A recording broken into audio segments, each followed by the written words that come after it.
Hi Goldies. So I'm going to be reading you guys my short story that everybody I've shown in real life has liked, and all the comments on that community post really liked it. It was for someone. They were hosting a writing competition. They decided to cancel it, which is perfectly fine. But I wrote this for them, So I wanted to share it with you guys because I've gotten positive feedback on it. So I figured that I would read it for you guys aloud. Remember, by TheGoldenSilver. The window was open, and all I had to do was jump. My heart raced impatiently as I considered whether or not to follow through. Is it smart? Probably not. Will I get hurt if I follow through? Absolutely. Will I die? Maybe. Do I care about that? No. Images of my loved ones flashed in my mind. Yes, I do care about that. They'd be crushed if they found out I died this way. Should I do it? God, I don't know. I paced nervously. Then I felt the temperature behind me quickly rise. I looked behind me to see the flames lick through the doorway. My eyes widened in fear. I stumbled closer to the window. Which will be worse for them, me burning to death or jumping out of a window? What if I waited until the flames were so close to me I got burnt, then jumped out the window? I laughed out loud. Then I took a deep breath and opened the window even wider until there's no more to open. I slipped my legs through the window, then my stomach, and flipped myself over. Then I grabbed the outer part of the window. As I hung there for dear life, I saw that the fire department, along with many others, were circling the building. One of my hands slipped, and tears started to fall from my dark brown eyes. Someone below pointed up at me, and everyone's attention turned to my hanging silhouette. A couple of firefighters rushed over. They were carrying a safety net. I hesitated once again. I'd heard of people who'd jumped out of buildings and gotten hurt from jumping into safety nets. Fire blows out of the window, crawling down the vine on the side of the wall. I let go of my second hand, and my heart raced so heavily inside my chest. I wrapped my arms tightly around myself. Then I heard wailing, and I frowned in confusion. There was shuffling in my arms, and that's when I remembered what had happened previous to my decision. "Run!" one of my coworkers had shouted. I had started to run, but heard crying from the floor above. I bolted upstairs to find a little girl sobbing on the floor. I ran over and scooped her up. I'd started running to the stairway, but the flames blocked my path. Then I ran further down the hall into a different room. When we'd gotten in there, I had asked the little girl to tightly grab onto me, and she quickly complied. Then I ripped off one of the curtains and carefully secured the girl on me with the fabric. She'd stopped screaming when she saw someone else in the building. I moved my arms so they were shielding her. I gently stroked the back of her head to calm her down a little. Her screams quieted slightly.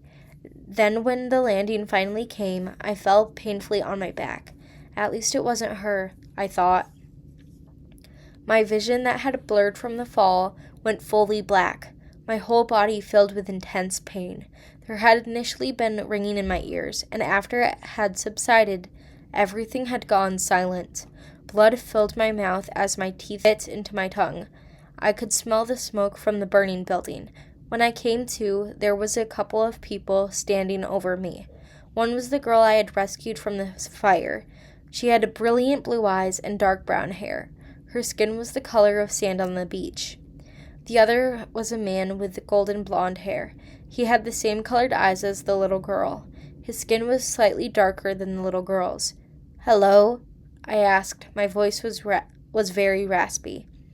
"Hi," the man said awkwardly. I looked around the brightly lit room. It had light yellow walls with a white flooring. It smelled like the hospital. And when I saw the IV hanging out of my arm, I realized I was in the hospital. There was a blue comfy chair in the corner. The man was holding a tray with food on it, and my stomach rumbled. He set it on a table attached to the gurney. "Thanks," I said, and instantly started to eat. The food was disgusting, to say the least, but it was better than nothing. I downed it all quickly and drank 2 full bottles of water. The man cleared his throat. Miss Johnston, do you have any recollection of what happened? He asked. I nodded my head. Yes, I had saved that little girl from the fire. Then I jumped out the window so we wouldn't burn to death, I said. He nodded. Anything else? He asked. I sighed and explained more in detail. He nodded in understanding, writing it all down. The little girl paced around the room without a care in the world. How long have I been here? I asked worriedly. The man hesitated as he looked me up and down. A couple of weeks. My eyes widened. Weeks? It's okay, Miss Johnston, he said in a calm tone. Janet. My name is Janet, I said with a frown. I'm not married nor in a relationship. Yes, Janet. Apologies, the doctor said awkwardly. And you? I asked with a raised eyebrow.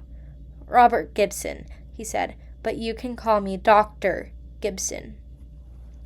I heard a groan from the kitchen, and a smile creeps onto my face. My husband's head pops out of the kitchen. His brilliant blue eyes sparkle happily. I smile softly back at him. Are you telling the kids the story of how we met again? He teases. I roll my eyes. It's the grand kids, sweetheart. He kisses my wrinkled cheek and sits next to me on the love seat. Yeah, whatever, Miss Johnston, he says. Miss Gibson. And I'm your Mrs. now, I say. We continue to tell our grandchildren the story of how we met.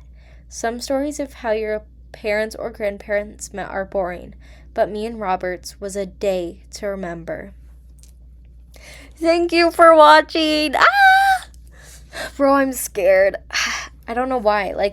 You guys aren't going to be rude. I'm just scared. But okay. I will see you in the next video. Bye, Goldies.